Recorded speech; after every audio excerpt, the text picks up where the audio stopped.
welcome to the Monday Morning Wrap here on Sports Tree Ltd. Folks, I'm Connor Roundtree, and we start off this show with a little bit of sombering news. Jimmy Hayes has passed away at the age of 31. First responders were called to his house earlier today on Monday, that is, and he was pronounced dead at the scene. He is survived by his wife and his two sons. Jimmy Hayes was 31 years old.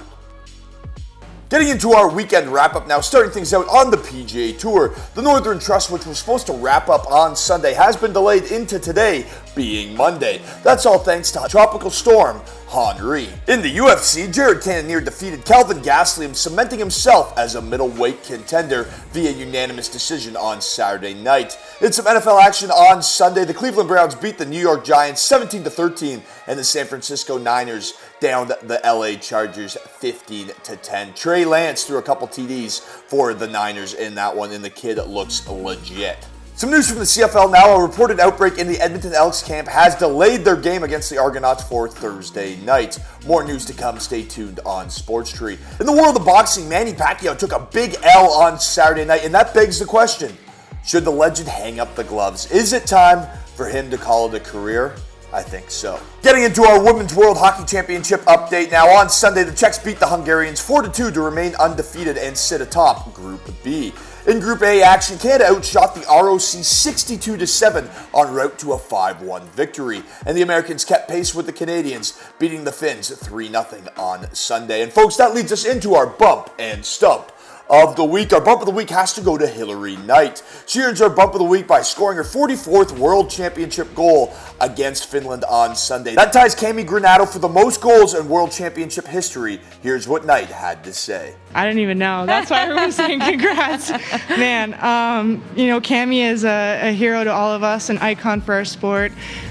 She's done, a tremendous amount to grow hockey in the United States, and it's such an honor to even be included in the same sentence as her. Such a genuine response there from Hillary Knight. Congratulations, you get our bump of the week. Our stump of the week goes to our first ever natural disaster. It goes to Tropical Storm Henri. Not only did it delay the Northern Trust, in all seriousness though, folks, there's flooding up and down the eastern seaboard, power outages, so we want everyone to stay safe across the eastern seaboard in America and Canada. Getting into our sporting menu of the week now, folks, our appetizer of the week, a surprising one, is the Northern Trust being served up by the PGA. We thought we were going to be talking about the BMW Championship and the top 70 golfers in the world competing for that one later this week, but nope, it's the Northern Trust because it continues today because, as we mentioned before, Tropical Storm Henri had its way. My pick for the Northern Trust that you saw last week on this show, Jon Rahm, is tied for first place. He's tied with the long bombing Aussie Cam Smith, so this should be an exciting finish. Look for this to go down to the wire, but as I said last week, I like Jon Rahm, and I'll say it again today.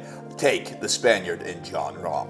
Our entree this week is being served up by the Women's World Hockey Championship, and the round robin continues into Monday. First up, Germany takes on Denmark at 2 p.m. Eastern Standard Time, and I like the Germans in this one. The Danes have been outscored a combined 7-1 through the first pair of games, and the Germans are undefeated in this tournament, so make sure you take Germany. The Japanese take on the Czechs at 6 p.m., and the Czechs have been a dominant force in that division this tournament so far, so make sure you take the Czechs to down the Japanese. The Canadians and the Americans are back in action on Tuesday. First up, it's the Americans at 2 p.m. Eastern Time. They're taking on the ROC. I like the Americans in that one, and I'm going to parlay that actually with the Canadians who take on the Swiss at 6 p.m. So as a recap, I like the Germans, Czechs, Canadians, and Americans over the next 2 days in the Women's World Hockey Championship. Our sporting dessert of the week is being served up by the NFL, and week 2 of the preseason wraps up Monday night as the Jacksonville Jaguars are in New Orleans to get some snaps in against the Saints. This should be a fun one to watch with Trevor Lawrence and a solid New Orleans defense going toe-to-toe, so make sure you tune into that one. And the NFL's final week of preseason kicks off on Friday. First up at 7 p.m., it is the Colts at the Lions. Then at 7:30 p.m. Eastern Standard Time, it's the Eagles at the Jets. Also at 7:30, the Pittsburgh Steelers are in Carolina to take on the Panthers. And then the final game on Friday at 8 p.m. is the Vikings visiting the Kansas City Chiefs. For a trivia question on this week's edition of the Monday Morning Wrap, we're going to see if you were paying attention earlier in the show. We've been talking a whole lot of Women's World Hockey Championships across the platform over the last couple weeks, so we're going to zero in into the realm of women's hockey. which lady just tied Cami Granado for the most goals scored at the Women's World Hockey Championship. All you have to do is head on over to SportsTreeLTD.com, hit sign up or subscribe, and make sure that you upgrade your subscriptions, because that'll upgrade your chances to win up to $15,000 a year and tickets to see your favorite teams play live. Folks, I'm Connor Roundtree, and that's a wrap.